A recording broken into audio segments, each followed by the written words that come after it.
Olá, boa noite. Bem-vindos. Começamos hoje com uma notícia satisfatória para o universo de estudantes, pais e encarregados de educação. A escola Njingambandi, uma das mais antigas instituições de ensino em Luanda, entra em obras de reabilitação. E não está, por isso, aberta para os alunos no ano letivo que vai arrancar oficialmente na sexta-feira. Vale lembrar que a escola não beneficiava de obras de restauração há mais de 30 anos. A infraestrutura da escola apresenta-se degradada há muito tempo e, com o passar dos anos, a preocupação só aumenta. Quem por aqui circula facilmente percebe que a mítica escola Njingambandi já não oferece as condições mínimas para a sua funcionalidade. A escola encontra-se bastante degradada e não tem condições para albergar mais um ano letivo, devido às condições de destruição mesmo que ela se encontra. Há mais de 20 anos que a instituição não beneficia de obras de reabilitação e há cerca de 4 meses parte do terceiro piso desabou, o que obrigou a sua desativação, uma situação que chamou a atenção dos alunos. As salas ainda não está em bom estado, mas ainda dava para estudar, só o problema mesmo só do pavilhão que desabou. Eu acho que vamos ter que terminar outra escola, porque é muito trabalho. Conforme vocês estão a ver aqui, essa escola é muito grande mesmo. Eu acredito que em 2 anos eles não vão conseguir, ou em 1 ano não vão conseguir reabilitar a escola. A escola não está no bom estado de continuarmos aqui, é por isso que vão nos transferir noutras escolas. Foi a queda desta parte do teto da escola Njingambandi que fez acionar o alarme sobre a necessidade urgente de intervenção nesta instituição de ensino que há mais de 30 anos não sofre qualquer trabalho de manutenção. Entretanto, em junho deste ano, a vice-presidente da República, Esperança da Costa, visitou a escola e, na ocasião, anunciou a reabilitação da mesma. Todavia, ainda não se sabe para quando o início das obras. Com esta medida, a escola Njingambandi entra agora para um período de paralisação de aulas, sendo que os seus alunos foram encaminhados para 3 escolas igualmente localizadas no distrito urbano da Maianga. Iremos receber 866 alunos da 9ª classe para os 3 turnos. Cerca de 800 alunos provenientes da escola Njingambandi para frequentarem a 8ª classe. Para dar prioridade aos alunos do Njingambandi, uma vez que são alunos internos já matriculados, e então tivemos que reduzir a capacidade de entrada de novos alunos. As listas já estão afixadas logo à entrada da escola e também já estão lá as recomendações que os alunos que constam nestas listas deverão dirigir-se à Secretaria-Geral para confirmar o nome na sua lista, visto que a confirmação deles é automática. Para os alunos e direção da referida escola, a medida foi a mais acertada. Laura Pinto, diretora-geral da escola Njingambandi, garante que nenhum dos mais de 3.000 alunos vai ficar sem frequentar aulas no ano letivo 2023-2024, que tem início marcado para a próxima segunda-feira. Neste momento, os nossos alunos já foram todos encaminhados para as respectivas escolas onde vão estudar. Foram distribuídos em 3 escolas, Ngola Canine, Juventude em Luta e 1º de Maio. Os alunos e os pais ficam até hoje, estão um pouco apreensivos, mas na entrevista passada já falei para os pais ficarem calmos, que os meninos não vão ficar sem estudar, o processo está todo acautelado. Parte do pátio da histórica escola Njingambandi está repleto de capim, lixo e exala um mau cheiro. Os quartos de banho e as salas de aula transformaram-se nas paredes preferenciais de alunos e amigos do alheio para a feitura de pinturas que em nada dignificam um lugar de aprendizagem. Outros destaques no jornal: Edifício Lote 1 no Prenda, a administração municipal de Luanda anuncia demolição do prédio evacuado há meses por questões de segurança. E ainda, novas mortes por acidente de viação em Luanda. 12 pessoas perderam a vida no fim de semana. Preocupação causada pelo mau estado de uma importante via no distrito urbano da Sapu. Apoio à produção de alimentos. O programa ganha reforço financeiro, avaliado em 183 milhões de dólares. Privatizações de empresas no país. Operações que resultaram na arrecadação de mais de 900 mil milhões de kwanzas. Novo estudo sobre a poluição atmosférica e o impacto na saúde humana. E, como sempre, as notícias acontecem com o melhor do desporto. O essencial remarca o país e outros pontos do mundo.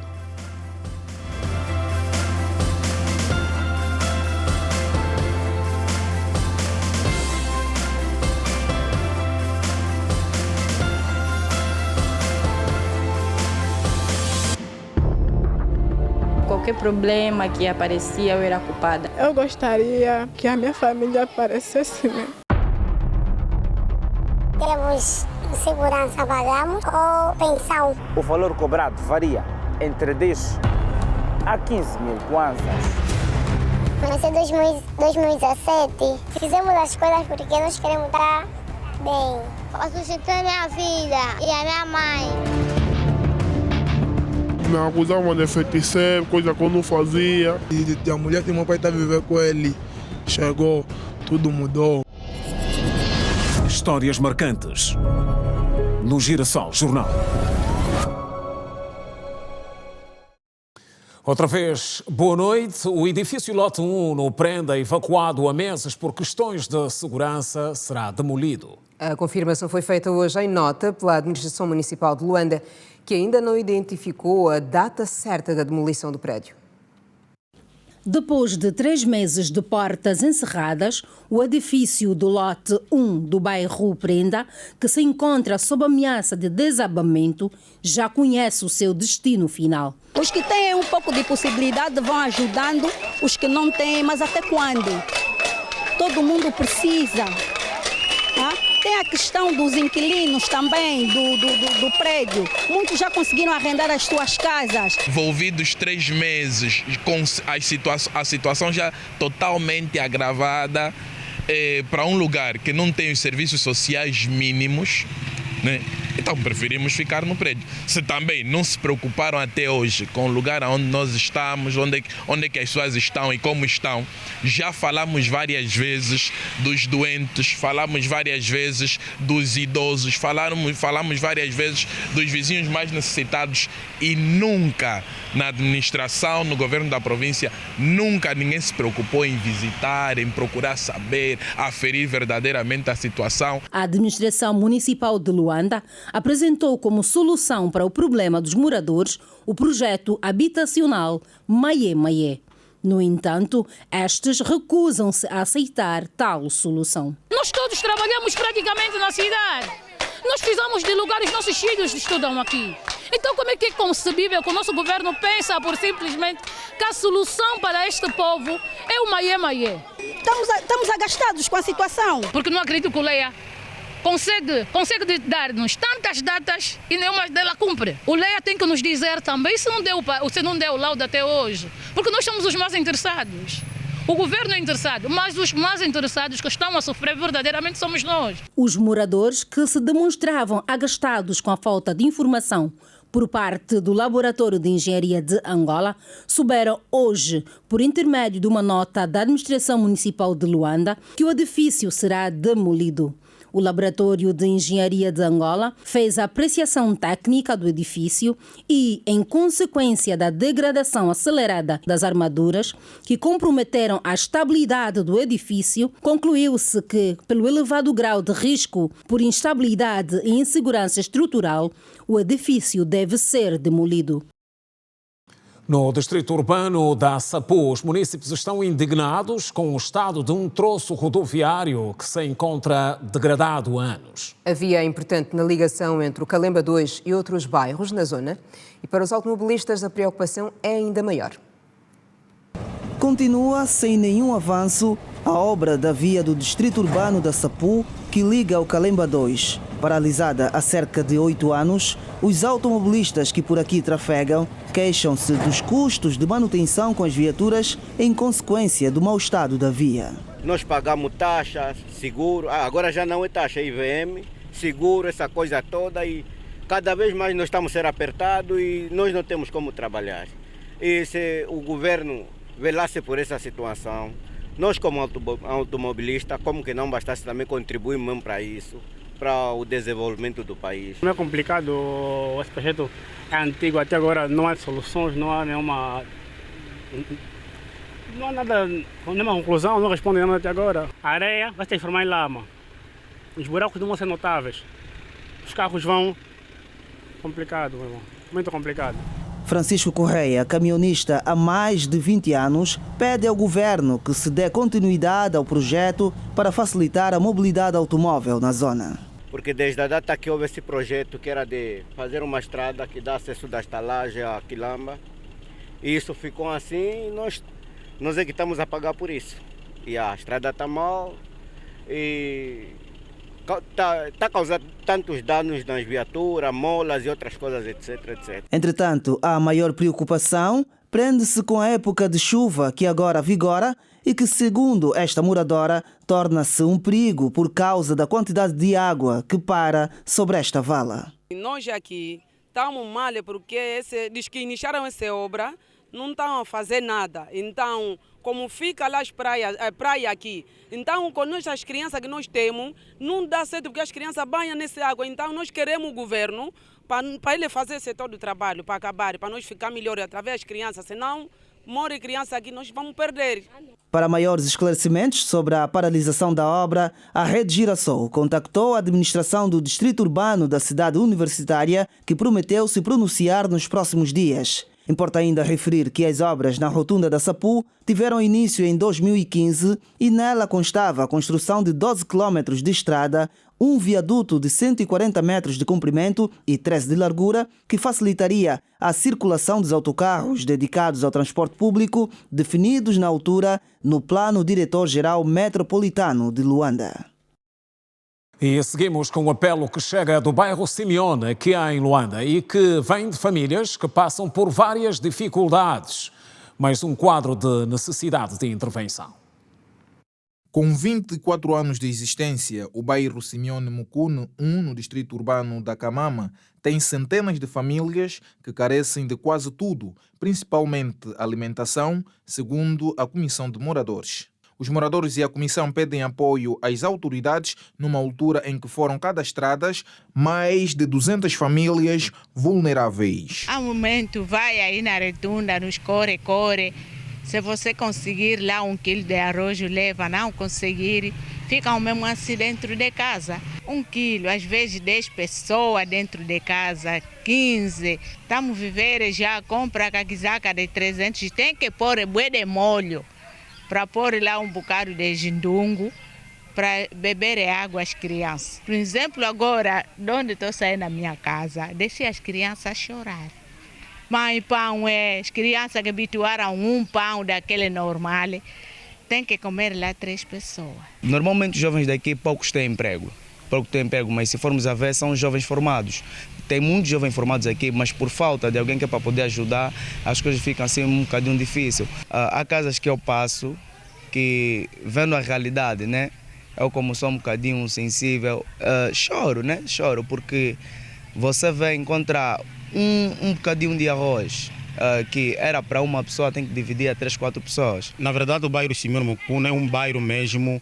Temos mais de 200 famílias que nós cadastramos, que carência mesmo de bem alimentar, a vida dela mesmo não é digno. E pedimos que haja mesmo acompanhamento ao nosso governo dentro das possibilidades do nosso governo. E no sábado, numa doação de sopa à comunidade, a administração distrital da Kamama, em parceria com uma empresa, garantiu a colocação de uma cozinha comunitária no bairro, que vai ser a primeira a nível do distrito. No combate à fome e à pobreza, a administração do distrito da Kamama sentiu-se na obrigação de fazer um levantamento nos bairros mais recônditos que nós temos aqui e com bastante dificuldade. O Simeone é um dos bairros que de facto apresenta toda essa precariedade que nós estamos aqui a ver.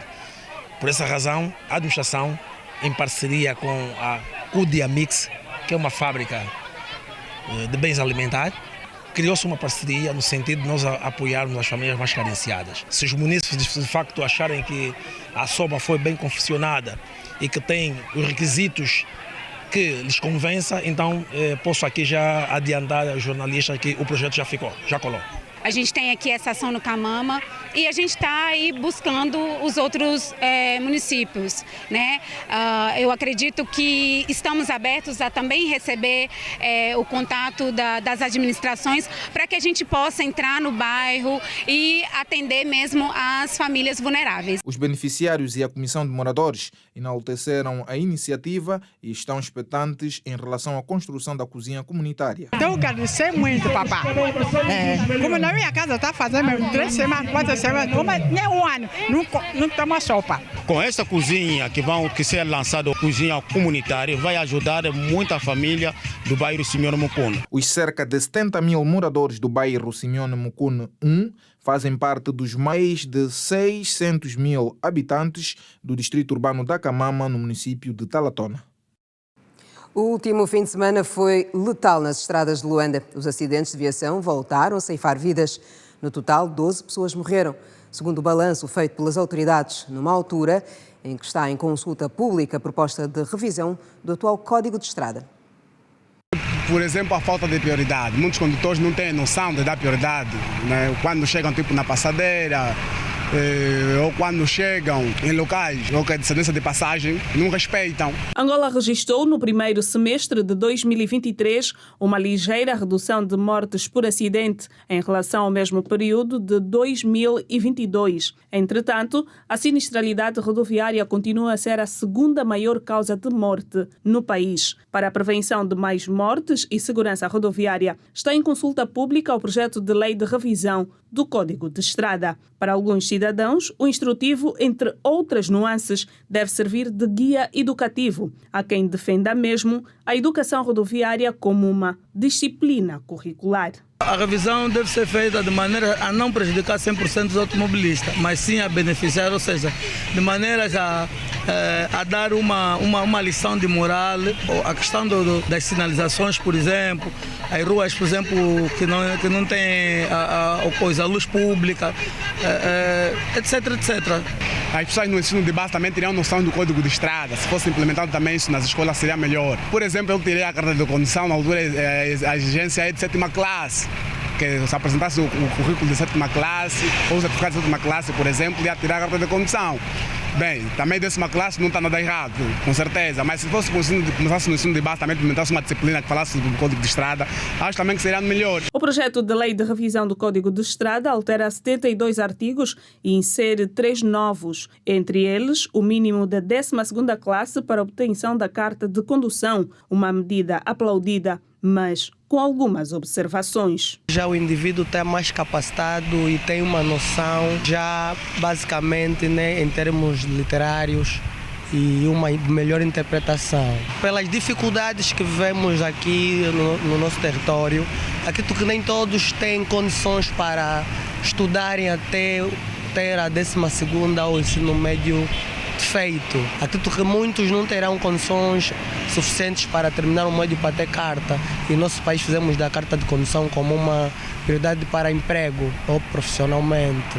Nesta revisão ao Código de Estrada, a cidadã Anacleta Malesso defende maior atenção às sanções e conduta dos agentes reguladores de trânsito na abordagem aos automobilistas. Por vezes, as pessoas, mesmo estando bem regularizado, eles tentam fazer qualquer coisa e eles, ao esquivar para não serem multados, acontecem situações de gênero. Gostaria que mudassem a multa agravasse mais ainda, seria uma multa assim muito mais elevada, para que a pessoa tivesse noção das consequências ou do perigo que isso provavelmente causaria, né, se ele não respeitasse o Código de Incidência de Passagem. O projeto de lei de revisão do Código de Estrada é uma proposta elaborada pelo Conselho Nacional de Ordenamento do Trânsito no âmbito do Plano Nacional de Prevenção e Segurança Rodoviária 2023-2027.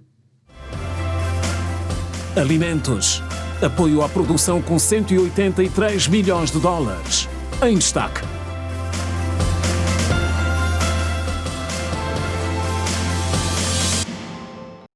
Está prevista para o próximo mês a assinatura de um acordo entre a Provedoria de Justiça e a Inspeção-Geral do Estado no domínio da defesa dos direitos dos cidadãos. As duas partes estiveram reunidas hoje para acertos e a morosidade na resposta às denúncias apresentadas foi uma das questões abordadas. Durante o encontro que aconteceu esta segunda-feira entre a Provedora de Justiça e o Inspetor-Geral da Administração do Estado, foram analisados métodos de proteção dos direitos dos cidadãos, bem como a sua celeridade. O Inspetor-Geral da IGAI realçou que os direitos dos cidadãos, que muitas vezes não são atendidos, vão merecer maior atenção das duas instituições. A necessidade do cumprimento das normas por parte da administração pública são dois fatores que levam que a Provedoria de Justiça e a Inspeção-Geral do Estado trabalhem em conjunto. E nesse encontro nós estabelecemos mecanismos que vão permitir que de forma mais célere haja essa interação e, em última instância, seja satisfeito, sejam respondidos os direitos e os interesses dos cidadãos. O responsável garantiu ainda maior celeridade na análise das denúncias que são feitas aos órgãos do Estado. Nem sempre as instituições do Estado correspondem aos anseios dos cidadãos e também nem sempre cumprem com as normas e os procedimentos de forma adequada, e as nossas duas instituições estão aqui para salvaguardar os interesses dos cidadãos e também fazer com que os órgãos da administração do Estado cumpram com o que está estabelecido na lei. Nós estamos a trabalhar no processo de reestruturação da Inspeção-Geral do Estado, estamos a trabalhar na reformulação de vários diplomas legais que concorrem para a atividade da Inspeção-Geral do Estado. Portanto, esse é o nosso foco primário, mas o nosso trabalho continua. Devido aos casos de corrupção supostamente protagonizados aos órgãos do Estado, a Provedora de Justiça disse que vai ser assinado um acordo para que se evite tais práticas. O acordo vai incidir, portanto, na cooperação que o Provedor de Justiça deve ter com a Inspeção-Geral da Administração do Estado, tanto na defesa dos direitos, liberdade e garantia do cidadão, como na defesa dos direitos dos administrados, portanto, no apoio que o Provedor de Justiça deve dar ao Inspetor-Geral da Administração do Estado nos atos relacionados com a corrupção, nas ilegalidades praticadas, portanto, pelos funcionários públicos e por todas aquelas questões que caem no âmbito de atuação tanto do Provedor de Justiça como do Inspetor-Geral da Administração. O número de denúncias à Provedoria de Justiça atingiu em 2022 um recorde histórico de 4.286 desde a criação da instituição, vocacionada para a defesa e garantia dos direitos fundamentais dos cidadãos. Luanda acolhe na próxima quinta-feira a primeira Conferência Regional da Organização Pan-Africana da Mulher. E na senda dos preparativos, a vice-presidente recebeu hoje em audiência as líderes da organização, nomeadamente a presidente e a secretário. A vice-presidente da República, Esperança da Costa, recebeu em audiência a liderança da Organização Pan-Africana da Mulher. O encontro com as responsáveis da organização acontece por ocasião da primeira Conferência Regional sobre as Alterações Climáticas, sob o lema A Resiliência da Mulher Africana, o contributo ao setor da agricultura para a adaptação às alterações climáticas. A organização encarrega-se de questões como a promoção da mulher, empoderamento da mulher. Todos esses aspectos são importantes para o desenvolvimento de África. E este encontro vai debruçar-se igualmente em torno das questões do clima. E como sabem, esta questão tem um impacto sobre os nossos povos. E nós, mulheres, estamos engajadas no sentido de sermos mais resilientes para combatermos estes fenómenos. Eunice Lepige disse ainda que o acesso ao financiamento, o índice de analfabetismo e a falta de capacitação em tecnologias constituem os principais desafios da mulher africana. Outro problema que encontramos na mulher africana é a falta de habilidades. Atualmente, boa parte das mulheres em África são analfabetas e isso torna muito difícil o contacto com as tecnologias. Por isso, é um dos pontos que temos em linha de ponta para resolvermos. A primeira Conferência Regional sobre as Alterações Climáticas, sob o lema A Resiliência da Mulher Africana, cuja abertura será feita pela Vice-Presidente da República, Esperança da Costa, decorre nesta quinta-feira em Luanda, no Museu das Forças Armadas. Olhos agora para o programa de privatização de empresas em curso no país. O Estado arrecadou até o momento mais de 900 mil milhões de kwanzas. A conclusão do processo está prevista para o ano de 2026. Mais de 70 empresas ainda estão por privatizar. Das 165 empresas em fase de privatização, 93 já passaram para a esfera privada, garantiu o secretário de Estado para as Finanças e Tesouro, que falava nesta terça-feira, após a reunião de concertação da Comissão Nacional Interministerial para o PROPRIV. Das empresas que até agora foram alienadas são investidores nacionais. Tivemos também participação de investidores não residentes, mas eles não fazem parte, não estão, do ponto de vista da sua participação. Conseguimos, com as privatizações já realizadas, manter todo um conjunto de empregos que neste momento continuam a operar nestas empresas e acreditamos que assim continuará ao longo dos próximos processos de privatização.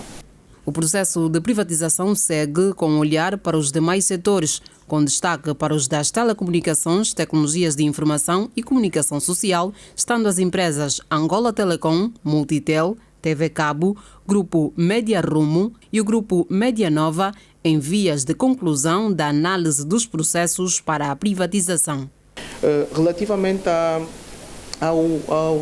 ao tema das privatizações ligadas às empresas tuteladas pelo MTTX, nós, portanto, tivemos como base olhar para os processos de privatização de cada uma das empresas do setor e vamos trabalhar no sentido de acelerarmos o processo de privatização dessas empresas nos próximos 30 dias. Estiveram ainda em análise nesta terça-feira os processos de algumas empresas da Zona Econômica Especial Luanda-Bengo e foram vistas também estratégias para a privatização de 9 empresas que fazem parte do conjunto de ativos Poupa Lá. Sobre as empresas que fazem parte da Zona Econômica Especial, serão privatizadas 2 unidades na Zona Econômica, Indutubo e também a Meca Metal. São dois ativos que estão na Zona Econômica Especial e que vão ser privatizados, bem como unidades industriais que estão na província de Cabinda, como uma moageira e também um complexo de frio que está também sediado naquela província. São no total 4 os ativos que naquela província vão entrar já em fase de privatização, bem como os silos de Catete. Nesta altura, pelo menos 73 empresas restam da mira do Estado para a privatização até 2026, que podem ser adquiridas por via da oferta pública inicial, por leilão em bolsa ou na modalidade de alienação de ativos. O Programa de Apoio à Produção e Diversificação das Exportações e Substituição das Importações ganhou um reforço financeiro.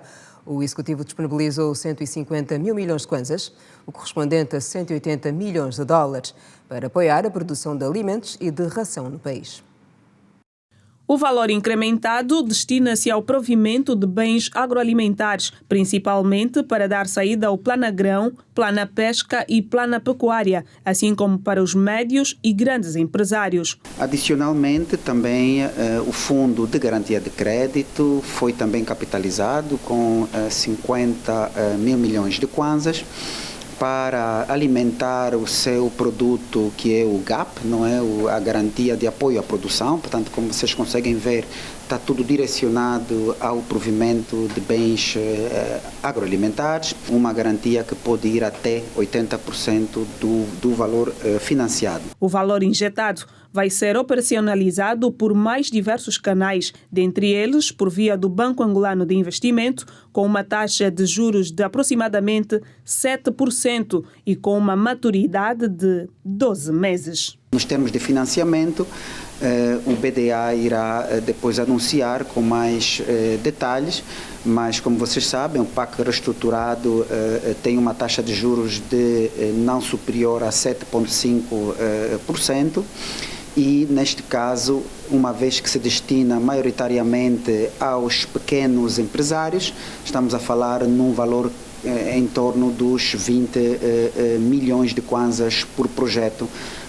E a ideia é de nós financiarmos entre 500 a 1.000 a 1.000 interessados. O Banco de Desenvolvimento Angolano foi também capitalizado com 20 mil milhões de kwanzas, onde 10 mil milhões servirão para o Plano Pecuária e outros 10 mil milhões para o Plano Pesca. Como vocês sabem, existe essa figura dentro do sistema financeiro angolano, portanto trata-se de sociedades ou de instituições financeiras não bancárias que poderão providenciar crédito aos seus associados, portanto às cooperativas, aos seus associados, isso no âmbito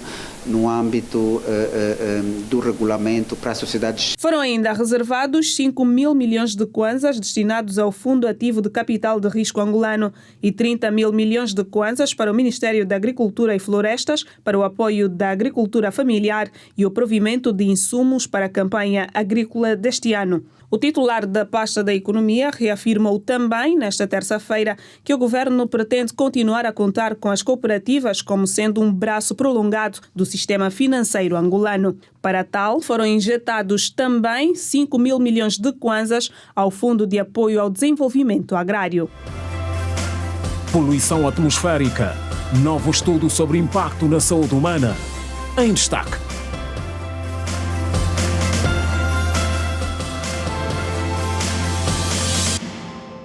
Mais de 120 mortos em agosto pelas forças democráticas aliadas no leste da RDC. Acompanhe o compacto da atualidade internacional com o desenvolvimento deste e de outros assuntos com Edna Firmino. Edna, boa noite. Boa noite, Kina, Simeão. Boa noite a si que nos acompanha. No espaço de um mês, mais de 120 pessoas foram mortas por ataques dos rebeldes das Forças Democráticas Aliadas de origem ugandesa, afirmou o presidente do grupo da sociedade civil de Mamove, Kinos Katuo. Os ataques ocorreram no mês de agosto nos territórios de Beni, na província de Kivu do Norte, e de Irumu, na província de Ituri. Outros destaques acompanham já a seguir.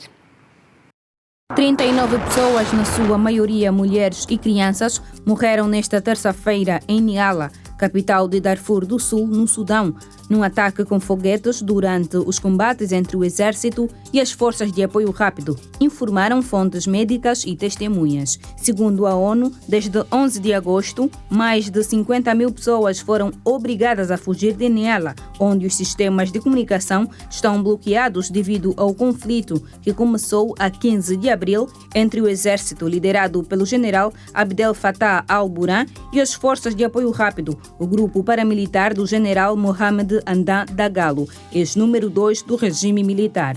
A ONU calcula que a guerra no Sudão provocou mais de 4,6 milhões de deslocados e refugiados. A China foi assolada por semanas de chuvas e inundações em meio a um verão muito chuvoso. No final de julho, as tempestades do tufão Doksuri causaram as maiores chuvas que atingiram o país em mais de uma década, com Pequim a registrar as chuvas mais fortes dos últimos 140 anos. Nos últimos dias, equipas de emergência nas províncias de Hubei e Jiangxi atravessaram altos níveis de água para chegar aos moradores presos e evacuá-los de edifícios inundados em botes de borracha e através de cordas. O governo da China pediu mais precauções contra inundações, já que o tufão Saolá atravessa agora o mar da China meridional, com previsões de chegar à província de Guangdong nesta sexta-feira.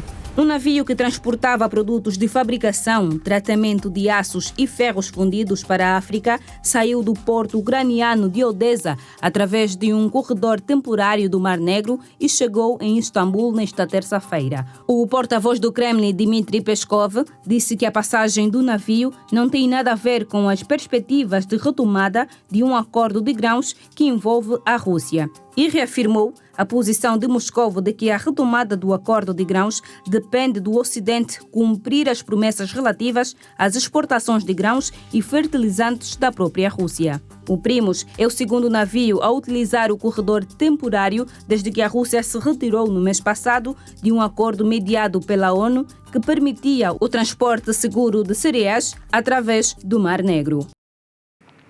Da atualidade internacional é tudo. Nós voltamos amanhã com mais informações. Kina Simeão, continuação no ótimo jornal. Obrigada, Edna. Bom descanso. Obrigada, Kina. Estamos juntos. Ainda fora de portas, o destaque passa hoje por um estudo publicado e que identifica a poluição atmosférica como a primeira ameaça mundial à saúde humana. Pois é, o estudo considera o perigo da poluição atmosférica como maior do que o causado pelo tabagismo ou pelo consumo de álcool. Um estudo do Instituto de Política Energética da Universidade de Chicago, EPIC, aponta que as partículas finas emitidas por veículos a motor, pela indústria e pelos incêndios, como a maior ameaça externa à saúde pública a nível mundial. Publicado nesta terça-feira, o relatório sobre a qualidade do ar a nível mundial indica que a poluição atmosférica representa um risco maior para a saúde global do que o tabagismo ou consumo de álcool em regiões como a Ásia e África, aumentando assim o risco de doenças pulmonares, acidentes cardiovasculares e cancro. O EPIC estima que, se o limiar da Organização Mundial da Saúde para a exposição a partículas finas fosse respeitado em todas as circunstâncias, a esperança de vida global aumentaria de 2 a 3 anos. O sul da Ásia é a região do mundo mais afetada pela poluição atmosférica. Os efeitos na saúde pública são maiores. De acordo com os modelos criados pelo EPIC, os habitantes do Bangladesh, na Ásia Meridional, poderiam ganhar de 6 a 8 anos de esperança de vida se o limiar da poluição fosse reduzido para o nível recomendado pela OMS. A diretora dos programas de qualidade do ar, Cristina Haspok, declarou que, neste momento, a capital da Índia, Nova Delhi, é a cidade mais poluída do mundo, enquanto a China fez progressos notáveis na luta contra a poluição atmosférica. Nos Estados Unidos da América, existem programas que contribuem para reduzir a poluição atmosférica. Na Europa, a melhoria da qualidade do ar ao longo das últimas décadas seguiu a mesma tendência que nos Estados Unidos da América, mas continua a existir grandes disparidades entre o leste e o oeste do continente. O relatório salienta ainda que a poluição atmosférica reduz a esperança média de vida de uma pessoa da República Democrática do Congo e nos Camarões. A vice-presidente do MPLA esteve hoje reunida com o primeiro secretário do partido em Luanda. O encontro tratou de avaliar o trabalho das estruturas de base do partido e recomendou apoio incondicional ao líder. A jornada teve início no Comitê Provincial, onde Luísa Damião pediu aos militantes união, coesão e comprometimento com os desafios do partido. Ainda na sede dos camaradas em Luanda, Manuel Homem, primeiro secretário provincial do MPLA, falou da atual situação sociopolítica e econômica do MPLA na capital do país. Já no Kazenga, o político fez saber que os militantes de Luanda anseiam por uma visita de trabalho à província, que se destaca por ser a principal praça política ao nível de todo o território nacional. Eu tenho recebido com muita insistência a todos os níveis um pedido dos militantes que querem receber o camarada presidente na província de Luanda. E nós sabemos que, por intermédio da camarada vice-presidente, o nosso pedido vai chegar ao camarada presidente, que os militantes de Luanda querem recebê-lo na nossa província. Receber o líder do nosso partido na capital do país é obra. E precisamos do empenho, da dedicação de cada um de vocês. Nós vamos aceitar esse desafio do camarada primeiro secretário, mas vocês têm que se preparar para no dia 10 de dezembro, data da fundação do MPLA, recebermos o camarada presidente em Luanda. Depois de ter visitado o Comitê Municipal do Kazenga e o CAP 5514 no Kalawenda, onde fez a entrega de computadores, a vice-presidente do MPLA dirigiu um encontro com as direções dos comitês municipais que aconteceu na mediateca do Kazenga. Na ocasião, Luísa Damião admitiu haver a necessidade de maior organização e dinâmica interna do partido que suporta o governo. Vamos encontrar orientações muito claras também nos discursos do camarada presidente João Lourenço Maior organização interna precisa-se. Maior inserção do MPLA na sociedade também precisamos. Precisamos de recuperar a mística e maior paixão e amor ao MPLA. As orientações foram acatadas e serão cumpridas rigorosamente, garantem os militantes do Kazenga. Estamos a trabalhar na confirmação das nossas militantes, na confiança das nossas militantes, confiança ao líder. Estamos a levar essa mensagem para que as mulheres continuem a apoiar o líder, a bandeira e o MPLA. Continuar a defender o líder e a bandeira do MPLA e fazer jus àquilo que são os trabalhos levados a cabo pela nossa organização, junto das organizações de base. E falamos agora da busca pelos restos mortais das vítimas do conflito armado, que continuam os trabalhos da equipa técnica que lidera o processo. Na localidade do Coemba, no Bié, 4 covas foram localizadas com ossadas que podem pertencer a antigos generais da UNITA.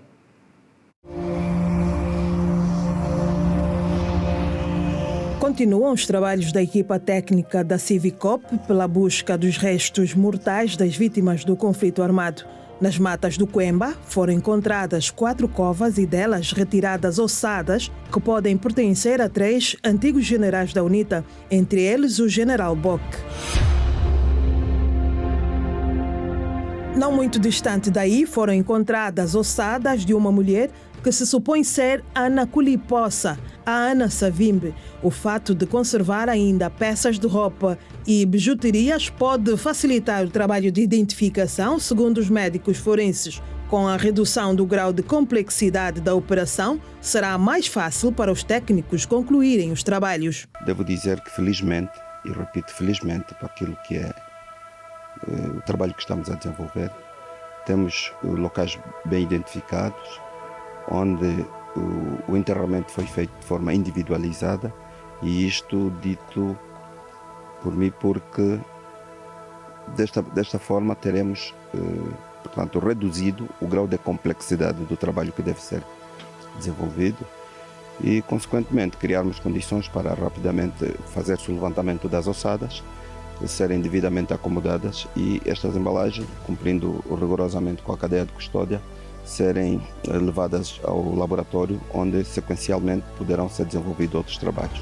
As ossadas encontradas, cumprida a cadeia de custódia, devem ser levadas a um laboratório, onde serão desenvolvidos trabalhos para a devida identificação das vítimas e consequente entrega aos familiares. Quem ainda aguarda pela confirmação de ter os restos mortais de um parente encontrado é a filha do general Antero Vieira. Quando vimos essa abertura do processo que foi aberto recentemente, nós escrevemos para a direção da UNITA para saber se alguém nos podia dizer exatamente onde é que foi enterrado o pai, que é para também fazer a exumação e a inumação. Nesse caso já não reclamamos pelo corpo, mas pelas ossadas. As pessoas que estiverem à testa do partido, penso que seria sensato que viessem assumir as responsabilidades decorrentes das atrocidades que o próprio partido terá cometido ao longo desse tempo. Por causa da possibilidade de existirem muito mais ossos nesta mata, o local será preservado. Com isto, nós vamos cuidar desse espaço para que seja um espaço de referência para todos aqueles entes queridos desses cidadãos que foram assassinados na altura do conflito, possam então cá, se quiserem testemunhar a sua história, então visitar esse espaço. Nem todas as ossadas estão intactas. Algumas estão muito danificadas e com evidentes sinais de agressão. Mas a ciência forense pode contribuir para o sucesso na identificação das vítimas. Esse trabalho é consequência dos trabalhos anteriores que já foram feitos em Luanda, que deram lugar à entrega dos restos mortais dos oficiais da UNITA que faleceram em 1992 e também como consequência dos trabalhos que deram lugar à entrega dos restos mortais dos episódios do 27 de maio e que depois agora os trabalhos desdobram-se para a região de Jamba e também aqui na localidade do Quemba, onde aqui já foi possível obtermos restos mortais que futuramente os exames forenses vão identificar de quem se trata. Os técnicos da Civicop trabalham por todo o país para a identificação de mais vítimas dos conflitos armados em Angola. A Comissão de Reconciliação em Memória das Vítimas dos Conflitos Políticos trabalha para que haja efetivo perdão entre os angolanos. Importa que cada um assuma as suas responsabilidades na parte que lhe cabe. É assim que, imbuídos deste espírito, viemos junto das vítimas dos conflitos e dos angolanos no geral, pedir humildemente, em nome do Estado angolano, as nossas desculpas públicas e o perdão pelo grande mal que foram as execuções sumárias naquela altura e naquelas circunstâncias. E a fechar o jornal hoje, histórias marcantes à reposição de registros captados pela nossa equipa. Em revista estão temas sociais abordados de forma profunda que exigem reflexão contínua. É o caso de crianças que fazem a vida na rua.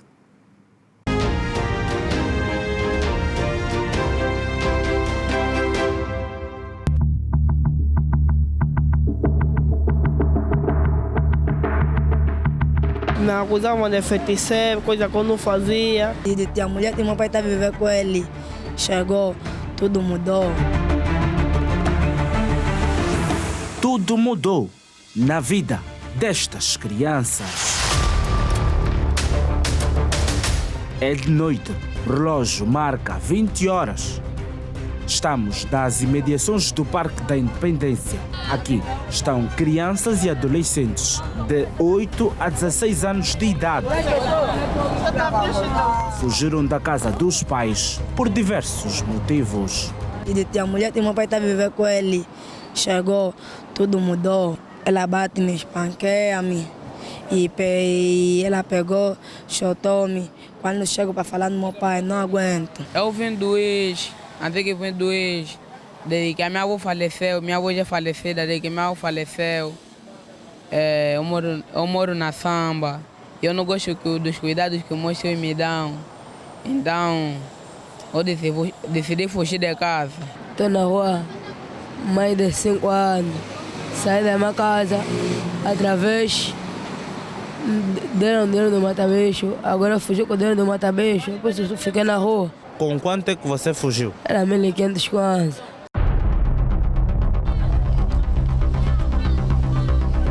Para muitos, esta é uma situação preocupante e reflete o estado da sociedade atual. Medidas urgentes são necessárias para resolver o problema. Com alguma dor nós ouvimos esses relatos.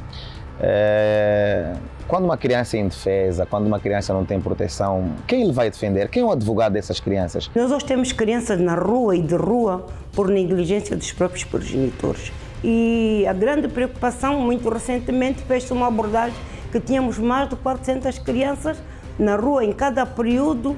Há alturas que elas desaparecem e voltam a aparecer. Para nós, ainda que fosse só uma criança, é preocupação do INAC velar para o bem-estar daquela criança. Estas crianças e adolescentes encontraram na rua o amparo que procuravam. Passam as noites em lugares diferentes, em companhia do cigarro e de outro tipo de drogas. É aqui onde estas crianças e adolescentes passam a noite. E quando o frio bate mais forte, a gasolina, conhecida também como jeta, é o único agasalho para estas crianças e adolescentes que vivem há mais de 5 anos nas ruas de Luanda. Eu me luto para deixar mais. Sempre que vejo o bidão de gasolina na minha frente, me dá vontade de chupar, vou lutar com alguém. Mas como chupo gasolina, o cheiro se passa, sinto que não aconteceu nada, sinto tipo estou nas nuvens, não aconteceu nada, algo assim. Ali buscar no Tamborão nos Correios. Pagas quanto? Não pago, me dá de graça. Quem é que vos dá? É um moço mais velho. É que nos vende a gasolina e nós compramos nele e começamos a chupar. Vende a quanto? Vende a 100 kwanza, uma tampa desse 100. Na ronda efetuada, encontramos crianças e adolescentes em vários pontos da cidade de Luanda, Gameke, Morro Bento, Nova Vida, supermercados, Cine Atlântico, Parque da Independência e outros lugares que servem de lar. Quem é indiferente ao sofrimento do seu irmão, na verdade está mais doente do que seu próprio irmão.